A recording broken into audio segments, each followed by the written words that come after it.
तो किसान भाइयों, ईख की बुआई का समय आ चुका है।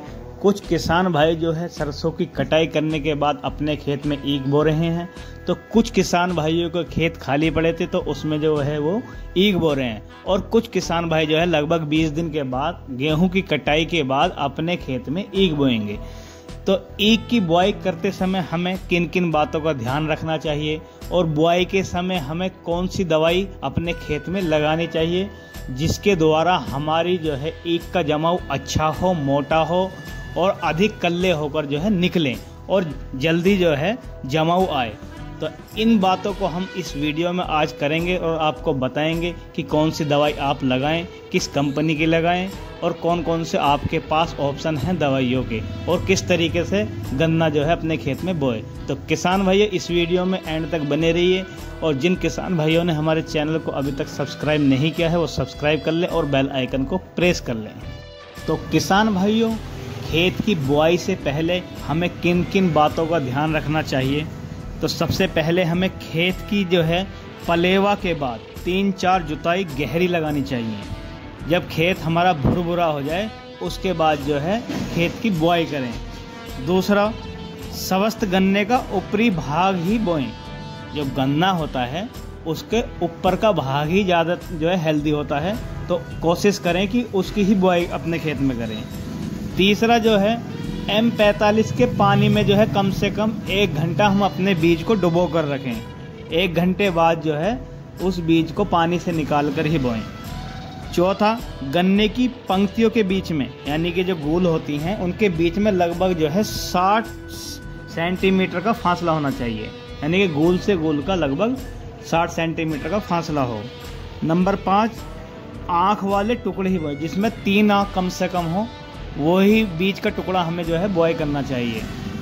एक बोरी में लगभग यानी कि एक फीट में लगभग 3 आँख होनी चाहिए, उसकी ही बुआई हमें करनी चाहिए। छठा, 12 महीने का गन्ना कम से कम हो। जिस गन्ने की बुआई हम कर रहे हैं बीज की, वो गन्ना हमारा लगभग 12 महीने की लाइफ वाला हो, यानी कि ना ज़्यादा जो है पका हुआ हो और ना ज़्यादा कच्चा हो। लगभग 12 महीने की लाइफ का बीज हमारा होना चाहिए जो हम अपने खेत में बुआई कर रहे हैं। तो किसान भाइयों, ये तो हुए बुआई से पहले जो हमें बात ध्यान रखनी है ये बात। अब बात करते हैं कि हमें गन्ने की बुआई के समय कौन कौन सी दवाई लगानी चाहिए जिससे हमारी फसल में कोई किसी प्रकार का कीड़ा ना लगे और हमारी जो जमाव अच्छा हो। तो किसान भाइयों, सबसे पहले मैं बात करूँगा आपको गन्ने की बुआई करने के बाद आपको एक टेक्निकल आता है फिप्रोनिल 40% प्लस इमिडाक्लोप्रिड 40% WG, जो घरडा कंपनी की पॉलिश नाम से आता है। जब आप अपने गन्ने की बुआई कर दें तो आपको पॉलिश की जो है अपने गन्ने पर जो है ड्रेंचिंग करनी है, यानी कि खोड़ से खोड़ में जो है ड्रेंचिंग करनी है बोए हुए गन्ने के ऊपर, यानी कि 1 एकड़ में लगभग 200 ग्राम पॉलिश आपको जो है ड्रेंचिंग करनी है उसकी। और ये दूसरी कंपनी का भी आता है लिसेंटा के नाम से, बायर कंपनी का लिसेंटा के नाम से आता है, घरडा का पॉलिश के नाम से, और इफ्को का जो आता है वो आता है सिरासागी के नाम से, और JU कंपनी का आता है महाकाल के नाम से। तो इनमें से आपको एक ले लेना है, कोई सा भी ले लेना है, सारी अच्छी कंपनी है, चाहे पॉलिश लो, लिसेंटा लो या सिरासागी लो या जो है महाकाल लो, इनमें से आपको एक की जो है स्प्रे लगानी है सिर्फ। तो एक ऑप्शन तो हमारा ये हुआ। अगर हम इस ऑप्शन को नहीं लगा रहे हैं तो दूसरा जो है हमारा आता है थायोमेथोक्सम 30% FS, यानी कि लिक्विड जो है थायोमेथोक्सम होती है, वो हमारी इफ्को की जो आती है रायो प्लस के नाम से आती है, और UPL की रेनो नाम से आती है, और IIL कंपनी की आती है बीमा प्लस के नाम से। तो इसमें जो टेक्निकल होता है थायोमेथोक्सम 30% FS होता है।